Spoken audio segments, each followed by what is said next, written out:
The story known as the Philosopher or the High Book of the Grail, a Franco-Belgian work that dates from about 1200. It is very specific about the importance of Grail lineage, asserting that the Sangrealis the repository of royal heritage, thereby reiterating the important dynastic principle of Walleran's 8th century manuscript. In the Philosopher, the Grail is not defined as a material object, but as a mystic aura that comprises various images of Christian significance.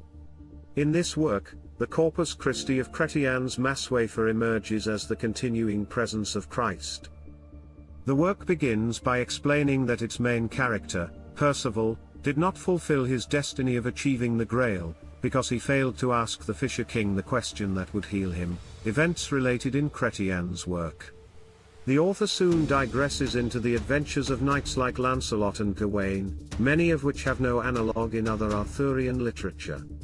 It is also notably both darker in tone and significantly more brutal and violent than a usual Arthurian romance. In respect of the cup symbolism, the Philosopher states, Sir Gawain gazes at the Grail, and it seems to him that there is a chalice within it, although at the same time there is not one.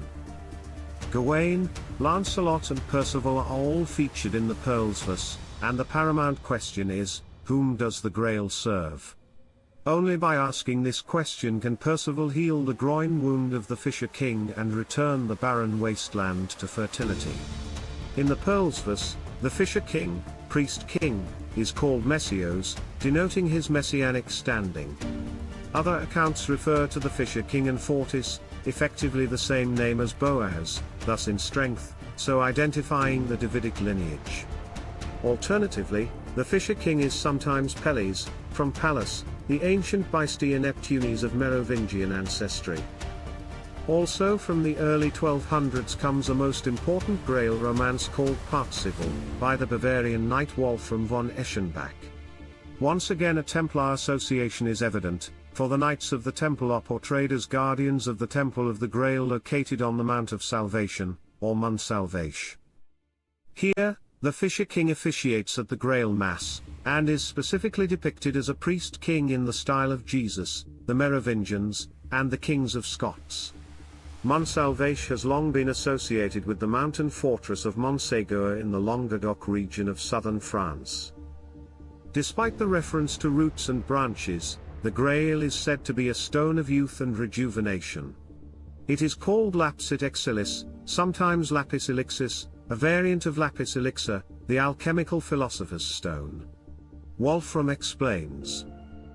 By the power of that stone the phoenix burns to ashes, but the ashes speedily restore him to life again.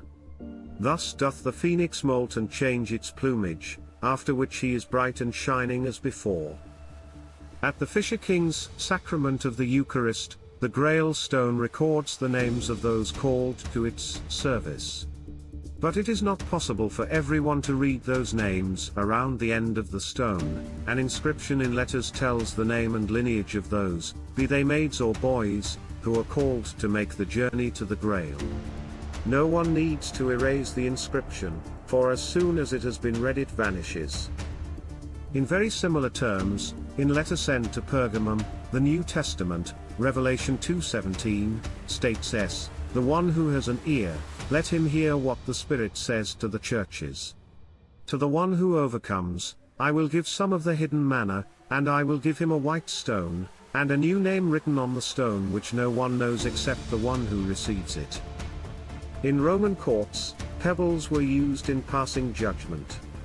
A white pebble meant acquittal, whereas a black pebble meant condemnation, often to death. Jesus giving a white pebble to the Christians in Pergamum would indicate that he adjudges them innocent, pure, and clean. And since black is death, white will be a resurrection like Jesus. Pagan communion is to go back to the banquet of gods in the past, hidden manna is the messianic banquet in the afterlife at heaven.